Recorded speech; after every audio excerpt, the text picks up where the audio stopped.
Congratulations to all for joining my class. আমরা আলোচনা করতেছিলাম উচ্চ মাধ্যমিক রসায়ন প্রথম পত্র দ্বিতীয় অধ্যায় গুণগত রসায়ন নিয়ে। তো ধারাবাহিক পর্বে আজকে আলোচনা করব দ্রাব্যতার উপরে সমায়ন প্রভাব নিয়ে।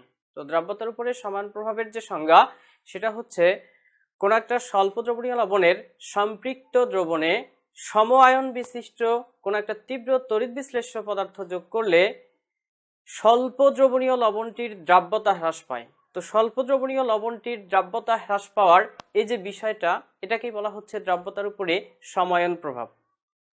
তো সংজ্ঞাটা আসলে আমাদের কাছে ক্লিয়ার করে বুঝতে গেলে আমাদের কয়েকটা বেসিক সম্পর্কে ধারণা থাকা লাগবে, কয়েকটা বিষয় সম্পর্কে ধারণা থাকা লাগবে। সেটা হচ্ছে স্বল্প দ্রবণীয় দ্রবণ আর একটা হচ্ছে অতিমাত্রায় দ্রবণীয় দ্রবণ। তো স্বল্প দ্রবণীয় দ্রবণ হচ্ছে স্বল্প দ্রবণীয় দ্রব্য দ্বারা তৈরিকৃত দ্রবণ এবং অতিমাত্রায় দ্রবণীয় দ্রবণ হচ্ছে অতিমাত্রায় দ্রবণীয় দ্রব্য দ্বারা তৈরিকৃত দ্রবণ। তো এখন হচ্ছে স্বল্প দ্রবণীয় দ্রব্য হচ্ছে কোনগুলা? Silver chloride, silver bromide, silver iodide থেকে শুরু করে লেড ক্লোরাইড পর্যন্ত যতগুলা যৌগ আমরা এখানে দেখতে পাচ্ছি, এই যৌগগুলো হচ্ছে স্বল্প দ্রবণীয় দ্রব্য এবং এদের বৈশিষ্ট্য হচ্ছে এরা কেএসপি এর মান বা দ্রাব্যতার গুণফলের মান কেবলমাত্র এই যে দ্রবণগুলো আছে স্বল্প দ্রবণীয় দ্রবণ, এই দ্রবণের ক্ষেত্রেই শুধুমাত্র আমরা কেএসপি এর মান পাবো এবং এই কেএসপি এর একটা নির্দিষ্ট মান থাকে, এটা কখনোই পরিবর্তনযোগ্য নয়। এরপরে হচ্ছে এই যৌগগুলো হচ্ছে স্বল্প দ্রবণীয় দ্রবণ, যে দ্রব্য দ্বারা তৈরিকৃত দ্রবণটা হচ্ছে মৃদু তড়িৎ বিশ্লেষ্য হয়। এরপরে হচ্ছে অতিমাত্রায় দ্রবণীয় দ্রবণ দ্বারা তৈরিকৃত দ্রবণগুলো হচ্ছে এদের বৈশিষ্ট্য এটা তীব্র তড়িৎ বিশ্লেষ্য হয়। তো আমাদের এখানে সংজ্ঞায় বলা হচ্ছে স্বল্প দ্রবণীয় কোনো একটা লবণের সম্পৃক্ত দ্রবণ। তো স্বল্প দ্রবণীয় কোনো একটা লবণ, আমরা স্বল্প দ্রবণীয় কোনো একটা লবণ হিসাবে সিলভার ক্লোরাইড একটা পাত্রে নিলাম এবং এটা একটা সম্পৃক্ত দ্রবণ উৎপন্ন করলাম যেখানে সিলভার ক্লোরাইডের একটা নির্দিষ্ট কেএসপি এর মান আছে এবং এই কেএসপি এর মানটা কখনো পরিবর্তনযোগ্য নয়। এখন কথা হচ্ছে যে স্বল্প দ্রবণীয় কোনো লবণের সম্পৃক্ত আমরা একটা দ্রবণ তৈরি করলাম সিলভার ক্লোরাইড দিয়ে। তো এই সম্পৃক্ত দ্রবণে আমরা এখন সম আয়ন বিশিষ্ট কোন একটা তীব্র তড়িৎ বিশ্লেষ্য পদার্থ যোগ করব। তো এইখানে সম আয়ন বিশিষ্ট তীব্র তড়িৎ বিশ্লেষ্য পদার্থ হিসাবে সোডিয়াম ক্লোরাইড।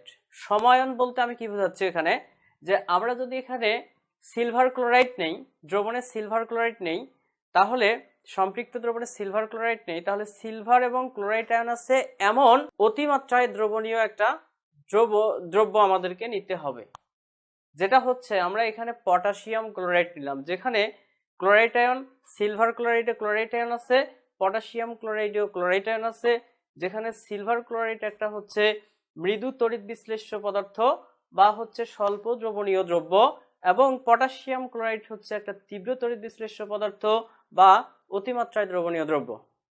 তো এই সম্পৃক্ত দ্রবণে, সিলভার ক্লোরাইডের সম্পৃক্ত দ্রবণে আমরা সমায়ন বিশিষ্ট পটাশিয়াম ক্লোরাইড যদি এখানে যোগ করি এই সম্পৃক্ত দ্রবণে, সিলভার ক্লোরাইডের সম্পৃক্ত দ্রবণে, তাহলে তীব্র তড়িৎ বিশ্লেষ্য পদার্থ যখন আমরা যোগ করব তখন স্বল্প দ্রাব্যতা বিশিষ্ট এখানে লবণ কোনটি? সেটি হচ্ছে সিলভার ক্লোরাইড। তো এই সিলভার ক্লোরাইডের দ্রাব্যতা হ্রাস পাবে। তো এই যে দ্রাব্যতা হ্রাস পাওয়ার বিষয়টা, সেটাই হচ্ছে দ্রাব্যতার উপরে সমায়ন প্রভাব। তো এই বিষয়টা আমরা আরো উদাহরণের সাহায্যে আরো ক্লিয়ার করতে পারি। সেটা হচ্ছে যে সিলভার ক্লোরাইড এখানে আছে, এটা দ্রবণে, সম্পৃক্ত দ্রবণে যেভাবে থাকে, যে সিলভার ক্লোরাইড এটা হচ্ছে সলিড আকারে ছিল, আমরা পানিতে যোগ করছি সিলভার ক্লোরাইড। তো পানিতে সিলভার ক্লোরাইড দেওয়ার ফলে এই কঠিন সিলভার আয়ন জলীয় দ্রবণে পরিণত হয়ে গেছে, সিলভার আয়ন প্লাজে পরিণত হয়েছে এবং ক্লোরাইড মাইনাস আয়ন জলীয় দ্রবণে পরিণত হয়। এবং আমরা যখন তীব্র তড়িৎ বিশ্লেষ্য পদার্থ হিসেবে পটাশিয়াম ক্লোরাইড সমায়ন বিশিষ্ট তীব্র তড়িৎ বিশ্লেষ্য পদার্থ যোগ করছে সম্পৃক্ত দ্রবণে, তখন এটিও কিন্তু দ্রবণে বিশ্লিষ্ট হয়ে যায়।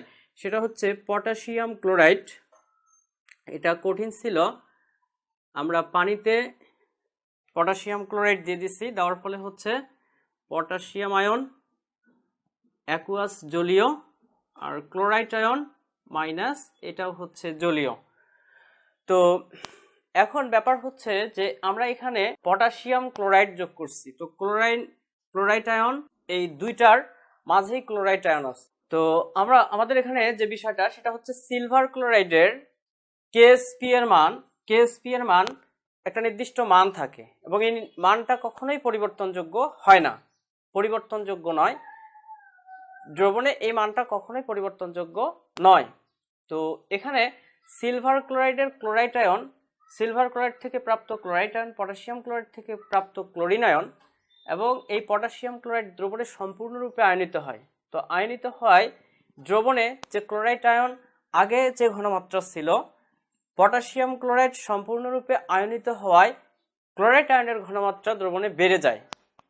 এখানে ক্লোরাইড আয়ন না থেকে এখানে যদি নাইট্রেট আয়ন থাকতো বা অন্য কোনো আয়ন থাকতো তাহলে এখানে তখন কিন্তু ক্লোরাইড আয়নের ঘনমাত্রা বাড়ার কোনো পসিবিলিটি ছিল না।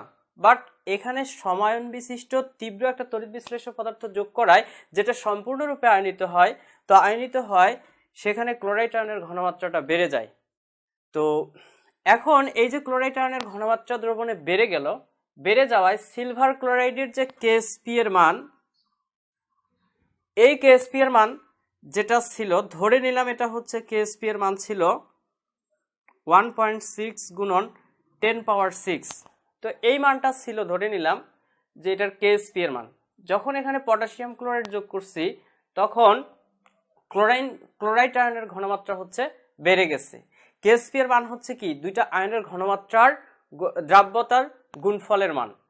তো এখানে যে ক্লোরাইড আয়নের ঘনমাত্রাটা বেড়ে গেল, বেড়ে যাওয়ায় যে কেএসপি এর যেই 1.6 গুণন 10 পাওয়ার 6 এই মানটাকে ঠিক রাখার জন্য ক্লোরিন, যে অতিরিক্ত ক্লোরিনটা আমাদের দ্রবণে বেড়ে গেল, সেই পরিমাণ ক্লোরিন দ্রবণে বিদ্যমান যে সিলভার আয়ন আছে এই সিলভার আয়নের সাথে যুক্ত হয়ে কঠিন সিলভার ক্লোরাইডে পরিণত হবে। কঠিন সিলভার ক্লোরাইডে পরিণত হওয়ায় এটার যে দ্রাব্যতা সেটা হচ্ছে হ্রাস পাবে, সিলভার ক্লোরাইডের দ্রাব্যতা হ্রাস পাবে, সিলভার ক্লোরাইডের দ্রাব্যতা হ্রাস পাবে।